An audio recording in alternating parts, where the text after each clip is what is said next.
Letting go is not the same as giving up. It is an act of inner strength, not weakness. In a world that clings to certainty, to possessions, to relationships, and even to suffering, the ability to release what no longer serves us is a quiet form of rebellion. It is also one of the most liberating practices one can master. Throughout history, great minds, from Buddha to Marcus Aurelius, have echoed one truth: attachment leads to suffering. Detachment, therefore, becomes not a denial of life, but a deeper embrace of it. To let go is to find yourself untethered, yet more grounded than ever before. This is the art of letting go. This is the quiet power of detachment. Chapter 1. The illusion of control. Control is seductive. It promises safety, stability, and success. But it is an illusion, a fragile mask we wear to protect ourselves from uncertainty. The truth is, life is impermanent. Everything we love, own, or believe in is subject to change. We cling to plans, outcomes, and identities because we fear the unknown. Yet this fear is precisely what keeps us trapped. The moment we loosen our grip, we begin to experience life as it is, not as we wish it to be. Detachment doesn't mean we stop caring. It means we stop trying to control what we were never meant to control. Like a river, life flows regardless of our resistance. When we let go, we begin to float. Chapter 2. The weight of expectations. Expectations are silent architects of disappointment. We expect others to understand us, to validate us, to love us the way we want to be loved. But people are not reflections of our desires. They are mirrors of their own complexities.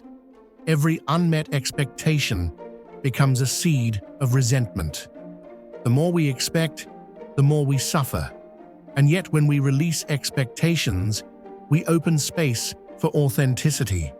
We begin to love without conditions, act without agendas, and live without fear of loss. Letting go of expectations does not mean we have no standards. It means we no longer chain our peace to the behavior of others. Chapter 3. The ego's need to possess. The ego thrives on possession of titles, of people, of narratives. It tells us, "This is mine," and in doing so, creates boundaries where none exist. Possession is the birthplace of anxiety. What we own, we fear to lose. What we fear to lose, we suffer to keep. Detachment is not a rejection of the material world. It is the realization that nothing external can complete the internal. The ego says, "I am because I have." The soul whispers, "I am even without." Letting go of possession is not the loss of richness. It is the discovery of true wealth. Chapter 4. The freedom in acceptance. Acceptance is often misunderstood as passive resignation. In reality, it is the most active form of engagement with life.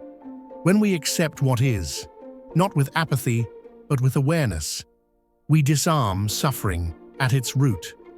Pain is inevitable. Suffering is optional. The space between pain and suffering is filled with resistance.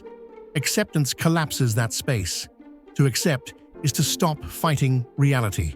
It is to say, "This moment is enough." And in that moment, a deep peace unfolds. A peace not dependent on circumstances, but rooted in being. Chapter 5.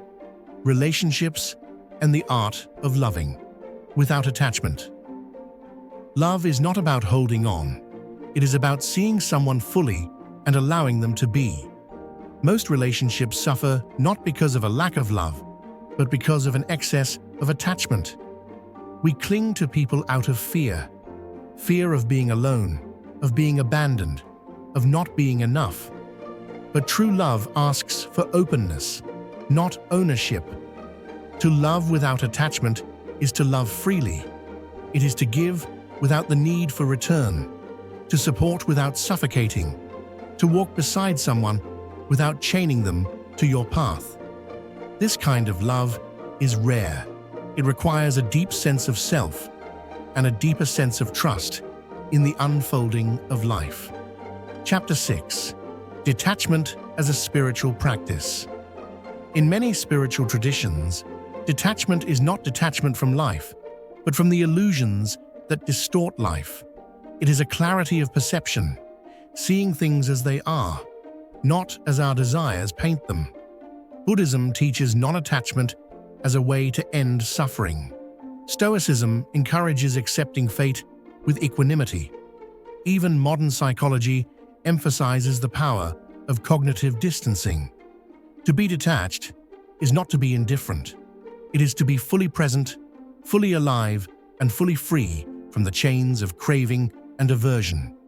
It is to find the center of the storm and remain still. Chapter 7. Detachment in a world that clings. The modern world is addicted to attachment.